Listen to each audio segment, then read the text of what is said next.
السلام علیکم ورحمۃ اللہ وبرکاتہ۔ دوستو، کبھی آپ نے سوچا کہ جب انسان کے پاس کوئی راستہ نہیں بچتا، ہر دروازہ بند ہو جائے تو کیا کریں؟ رونا، غصہ یا شکوہ؟ نہیں، بالکل نہیں۔ وہاں سے شروع ہوتا ہے سب سے خوبصورت راستہ، اللہ پہ توکل کا۔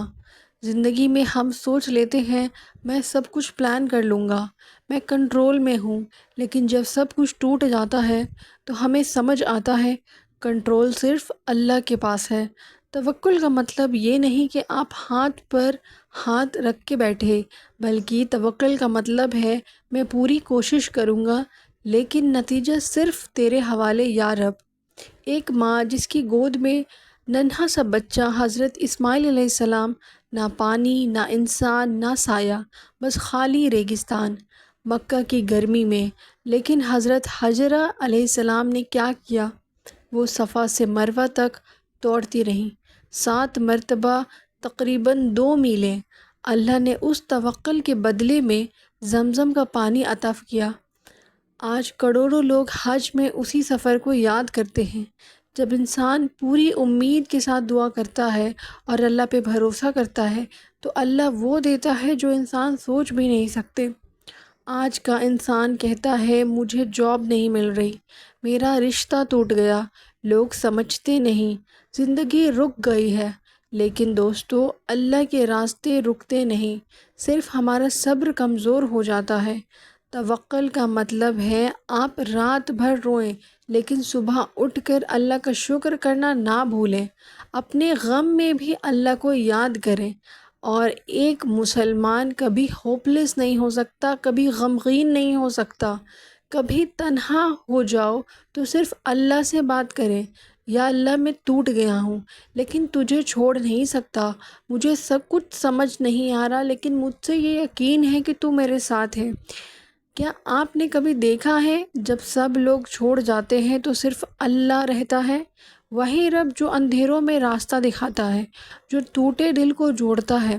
اللہ پاک قرآن پاک میں فرماتے ہیں، سورہ الطلاق آیت نمبر 3، اور جو اللہ پہ توکل کرتا ہے اللہ اس کے لیے کافی ہے۔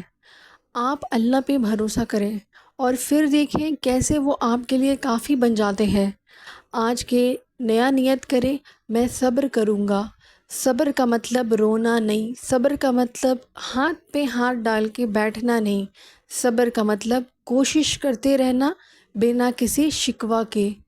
میں شکوہ نہیں کروں گا، میں صرف اللہ سے ہی امید رکھوں گا۔ دوستو، زندگی میں کبھی کبھی راستے خود اللہ بند کرتے ہیں تاکہ ہم اس راستے کی طرف نہ جائیں جو ہمیں اس سے دور لے جائے یا ہمیں تکلیف پہنچائے، اور کبھی اللہ رکاوٹ اس لیے ڈالتے ہیں تاکہ ہم رک کے اس سے بات کریں، اس سے جڑ جائیں، اس سے محبت کریں۔